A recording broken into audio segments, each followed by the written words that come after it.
اسی پہلی وحی کے بارے میں اب آیات کے بارے میں بھی اختلاف ہے کہ بعض کہتے ہیں کہ یہ پہلی سورہ علق کی پہلی 5 آیتیں نازل ہوئی، بعض نے کہا پوری سورہ علق ہی نازل ہوئی، اور بعض نے کہا سورہ فاتحہ پہلی وحی کے طور پہ نازل ہوئی۔ بعض آثار میں ہے اور ایک روایت میں بھی ذکر ہے کہ یہ نازل ہوئی۔ اب اس میں ایسا ہے کہ تعیین کے ساتھ یعنی جو یہ روایت ہے نا معروف، عام طور پہ تو اہل علم نے مفسر اسی کو لیا ہے، کیونکہ بخاری میں جو واقعہ لے لیا گیا، اور اس میں یہی ہے کہ جو فرشتہ جب آپ کو ملا تو سب سے پہلے اس نے جو آیتیں پڑھائیں وہ یہی 5 آیتیں تھیں۔ بالکل صحیح، مشہور ہے۔ اب اگر وہ تو اس موقع کی بات ہے تب اس سے ایک استدلال بنتا ہے، لیکن اگر ابن ہشام کی روایت کے مطابق وہ اس سے پہلے خواب میں آپ کو گویا اشارتاً یا جس کو کہتے ہیں معال کے لحاظ سے وہ آیتیں سنا دی گئی، یعنی وہ گویا دی نہیں گئی لیکن آپ کو کچھ آیتیں وہاں سنا دی گئی، ایک اشارتاً کی ذمہ داری ملنے والی ہے۔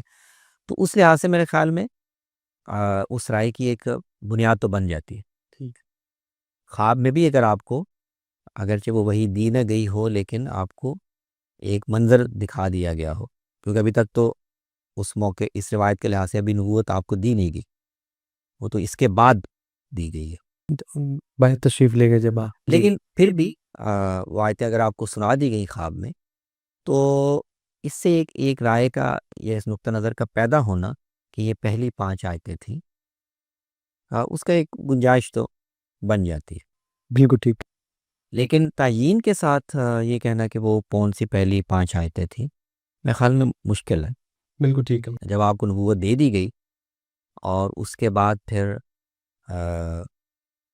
مستند روایات میں فترۃ الوحی یعنی وہ کون سی آیتیں تھیں، ٹھیک ہے، ٹھیک وہ ہے، اگر بخاری کی جو معروف روایت ہے اس پر سوالات ہیں تو اس کا مطلب یہ ہے کہ تعیین کے لیے پھر وہ مددگار نہیں ہے۔ نہیں ہے، بالکل ٹھیک ہے۔ تو وہ پھر نبوت دینے کے بعد پھر پہلی وحی کیا ہوئی یا کیا نہیں ہوئی، ظاہر ہے پھر یہ قیاس سے آپ کام لے سکتے ہیں۔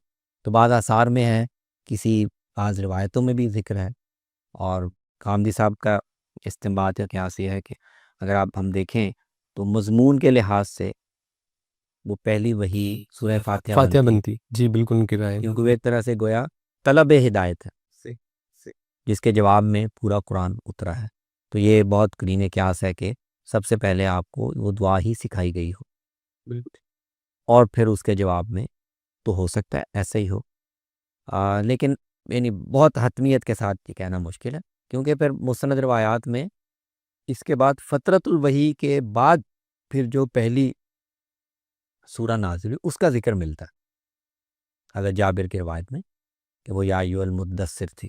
بالکل ٹھیک، بالکل صحیح۔ تو پہلی وحی کا جو معاملہ ہے وہ میرے خیال میں اسی طرح ایک قیاس کا موضوع ہے۔